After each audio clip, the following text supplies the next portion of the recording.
News Channel 5 network and millions of conversations. This is one of millions of conversations. Welcome to the Millions of Conversations show. I'm your host, Samar Ali, and I'm so glad you're tuning in. As you might recall, in our last episode, we began a conversation about why trust has broken down in one of the most important relationships between American patients and our healthcare providers. Well, joining me today are two exceptional physicians to help us deepen this conversation to understand why there's such a growing divide in our American healthcare system between one of those most important relationships between patients and their healthcare providers. Please join me in welcoming Dr. Stacy Davis and Dr. Connie Graves. Thank you both so much for joining me today. You two are exceptional, and I know that you have had a robust career both individually and together. Could you please just tell us a little bit about yourselves and what made you decide to work together coming from two different specialties? So I am Dr. Cornelia Graves. I started out as an obstetrician, but then there are several specialties of obstetrics and gynecology that people probably aren't aware of. So I'm a maternal fetal medicine specialist, which specializes in complex pregnancies. I also then decided to train in critical care. So becoming one of the first and running one of the first critical care, OB critical care units in the nation at Vanderbilt University, to remind people that pregnant women also become sick. And it was during this time I became quite interested in cardiovascular disease because, frankly, I took care of most of the patients with heart disease at Vanderbilt during that time. And it is through this interest that I decided to begin working with Dr. Stacy Davis. I subsequently left Vanderbilt, established a private practice with two other partners called Tennessee Maternal Fetal Medicine here in Nashville, Tennessee. And so it was through my collaboration. So you started it? Me and two of my other partners, and then we added a fourth partner as well. Yeah, and so we started that in 2006, and then Dr. Davis had actually left Vanderbilt before, so we actually met at Vanderbilt, and then we continued that kind of collaboration because our patient population didn't change, and if anything, I think our patient population became more complex, and so we began to work together. And then in 2014, we decided that given some of the new guidelines that the American Heart Association had given out about combining women's care with heart care, that we wanted to establish a clinic that kind of addressed all those things. So we established a Collaborative Perinatal Cardiac Center, which was kind of a joint venture between our practice, Tennessee Maternal Fetal Medicine, and Ascension St. Thomas, where Dr. Davis was located at that time. And our goal was to really address not just, heart disease when they came in for delivery, but before they got pregnant, and then identifying those patients who may be at risk through the postpartum period. And that was 10 years ago. And so Dr. Davis, tell us a little bit about yourself too. I think it was just going to happen that Dr. Graves and I were going to cross paths and collaborate. And that's why we created the Collaborative Perinatal Cardiac Center. As she mentioned, we were both at Vanderbilt at the same time. I was the medical director of the heart transplant program, and then the left ventricular assist device heart support program, and then the Women's Heart Institute, which was initially founded by a woman named Rosemary Robertson. I left Vanderbilt. Dr. Graves left Vanderbilt. We both were at the formerly Baptist Hospital, then Ascension St. Thomas Midtown. We decided that we needed to find a better way to care for women before, during, and after their pregnancies, and so we collaborated and established our program. Since then, I have moved now to St. Thomas Medical Group at St. Thomas West, where I've taken my interest in heart failure and formed the Heart Success Program, and I continue to collaborate with Dr. Graves, and in fact, Tennessee Maternal Fetal Medicine, Dr. Graves' group, is the site coordinating center for a National Institutes of Health grant called the HOPE grant. So tell us a little bit, so you're both critical care physicians, and you've both been on the front lines as well over the past several years dealing with COVID and other things. And you mentioned, Dr. Graves, that the complexity of your practice has evolved over the years, including just over the past 10 years. Can you tell us a little bit more about that and why? Well, I think part of it is because, it's our success in medicine. So, when I first started out, there were just some women that we just advised not to have a pregnancy. And so, but we've become much better at managing congenital heart disease. We've become much better at managing diabetes. We've become much better at managing a lot of these complications. So we've been able to get women through pregnancies that before probably wouldn't have been able to accomplish a pregnancy. That combined with the ability to get women pregnant through our reproductive technologies has changed the complexity. And then the change in our population. Chronic diseases are coming earlier, as we know, to many of our young people. And so then they enter into their childbearing years already with their high blood pressure or their type 2 diabetes or being overweight. I see. Okay. So what was it like I know you wrote a chapter about COVID and pregnancy as well. What made you want to write that chapter? And can you tell us both a little bit about that time period? And, I talked at the beginning of the show about that there is this growing distrust between patients and the healthcare system. Have you felt that at all? Do you agree with me? Well, I think COVID was a really difficult time for all of us because we'd never seen COVID before. And so usually, in medicine, you get to see things progress over years. We were progressing things over months. And so maybe the information that we gave out this month after we did the research wasn't the right information. So then we had to retract and say, this is not the correct information. One of the big, I think, miscommunications was around pregnancy. Because initially, if you remember, the vaccine was not approved for pregnancy.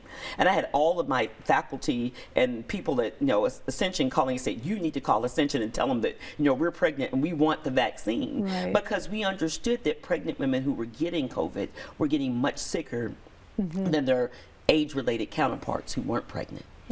I think part of the mistrust is the fact that people think medicine is a science and treatments are carved in stone. And they could not understand how things were changing so rapidly. I remember when I was in medical school, they taught us that what you learn today, half of it in 5 years will be revised. I recently saw a statistic that said change is coming so quickly. We are adding so much knowledge that what you learn today, half of it will be revised in 10 months. And this may be through AI, which is something we'll touch on later. But I think it's very, very difficult for the public to, if you will, be yo-yoed between this week you're supposed to do this and 1 week later you're supposed to do this. And what is the right answer? It was not carved in stone.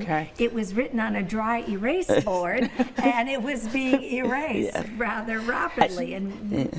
I distinctly remember because I wrote a chapter for the textbook of critical care, and I started writing it on respiratory diseases, and I started before COVID, and then during COVID there was one thing that said pregnant women were not affected, which I always thought, well, that's weird because when pregnant women get the flu, they're more likely to get sick. Well, then, I wrote that, and then before I sent the chapter in, that was maybe 3 months later, I rewrote it and said, no, this data has come out and said that pregnant women are not only affected, but 22 times more likely to die from COVID.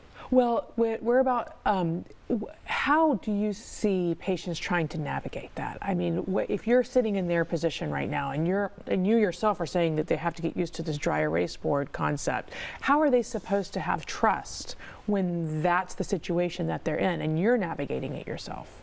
Vet your sources of information well. There is a tendency, and I, like anyone else, am very prone to say, oh, I'm just going to check Google. That's not always the best source of information. And so I look, first of all, there's this saying, trust the experts.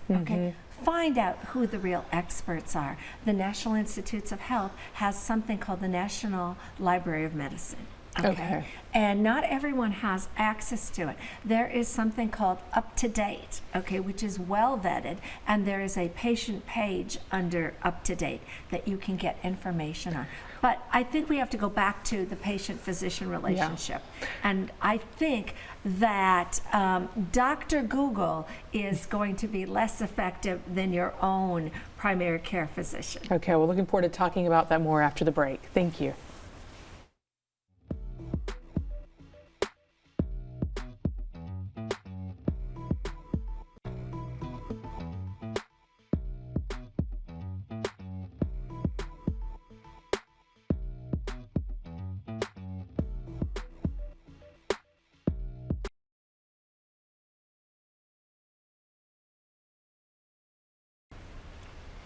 Welcome back to the Millions of Conversations show. Joining me today for this episode is Dr. Connie Graves and Dr. Stacy Davis. Thank you both for being on with us.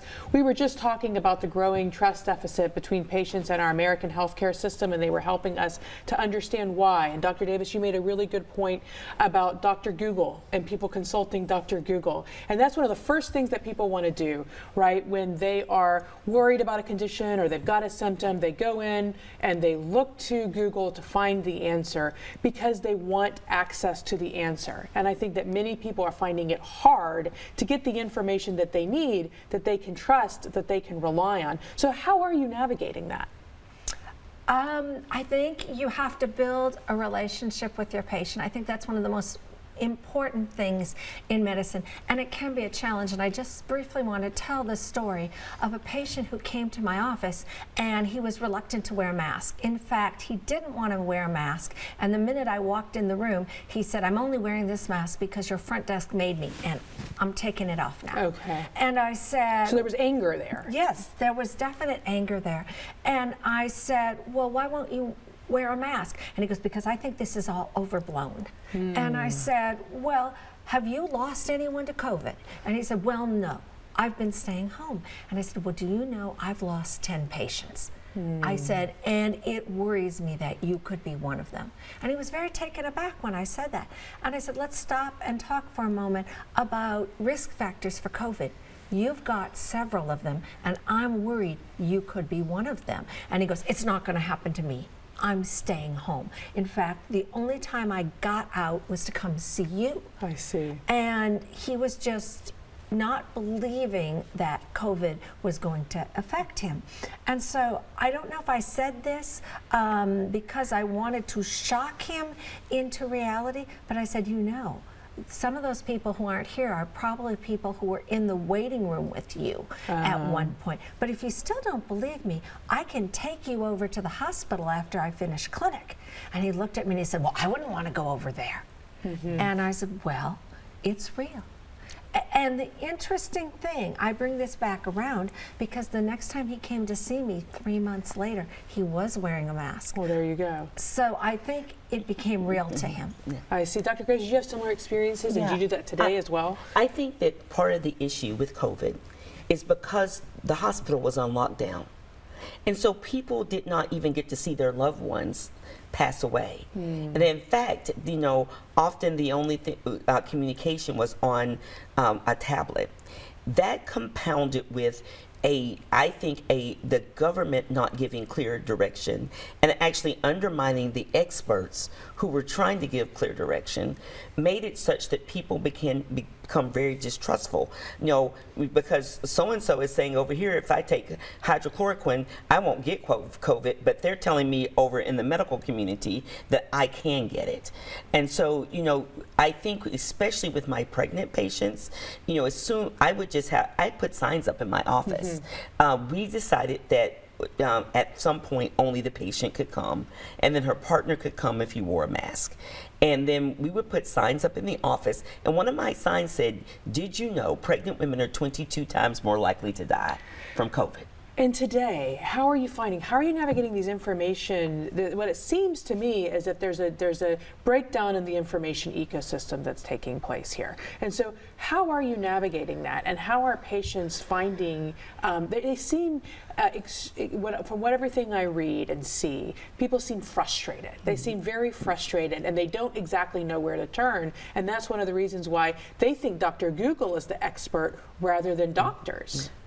I think part of it is that they forget that we take an oath. The oath is to first do no harm. So I don't think there are any providers out here saying, oh, well, I'm going to do something that's going to harm my patient. So it is our job to look at all the science and to dissect it. You know, I'm a church girl, so I tell some of my patients, you know, you to rightly divide the word of truth. And so you can look at a research study, and the research study can say anything. But then you need to be able to look at it critically. How many patients did it have? Was it what we call powered? Was there enough patients in it to even make a difference to what their outcomes say it was? Did the study actually answer the question, or did it kind of avoid the question? Mm-hmm. Where did the study come from? Mm-hmm. But you can find a study to do almost anything. And unfortunately in medicine, because many academicians make their money by doing grants and things, we have had some missteps. Okay. In fact, the autism study that people love to talk about, right? That study has been debunked. Right. And that physician he actually lost all his government funding because of the fact that he could not reproduce those results. So you need to be able to know that your provider is not just going to look at one study. They're going to look at all the studies and try to not harm you by making sure that we have the correct information.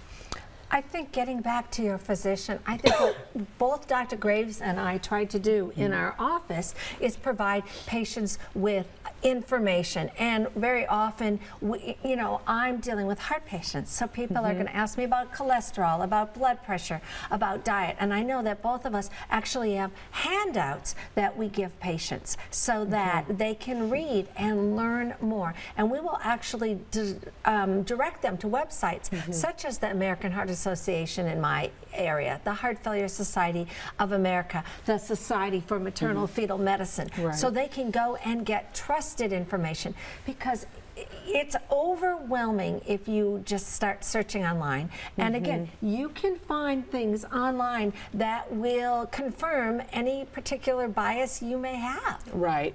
So, and also, if they need the care and you identify their care plan, let's say, how is it affordable? How is it accessible? How do you help patients navigate that reality of today? Well, I think one of the best care plans is a good diet.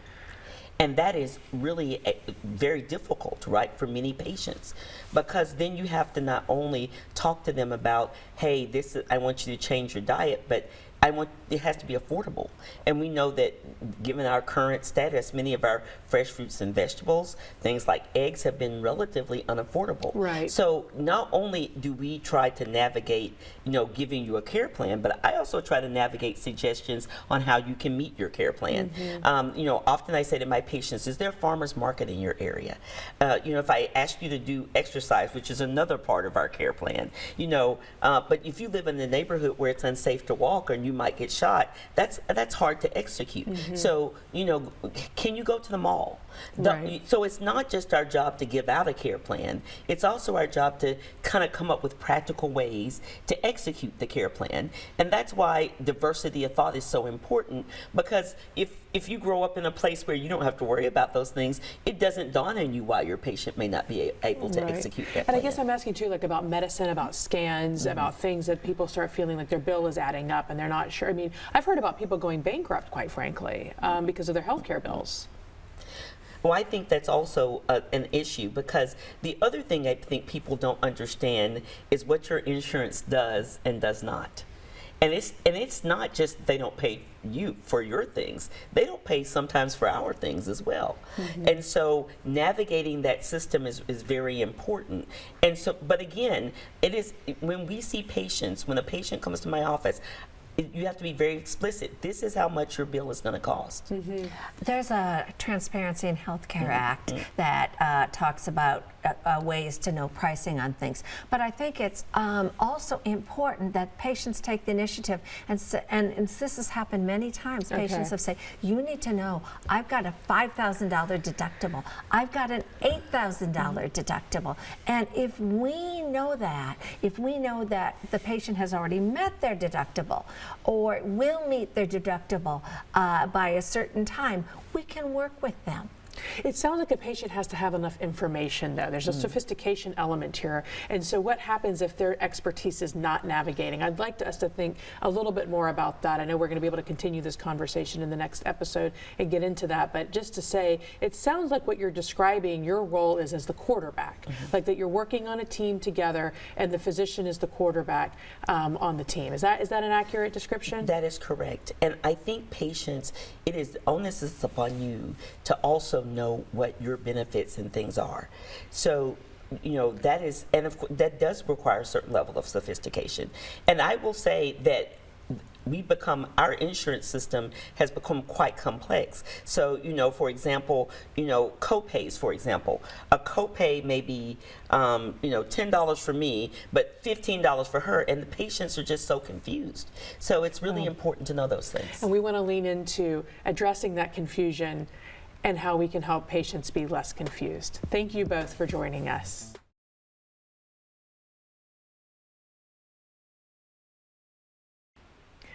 Thank you for joining us on the Millions of Conversations show.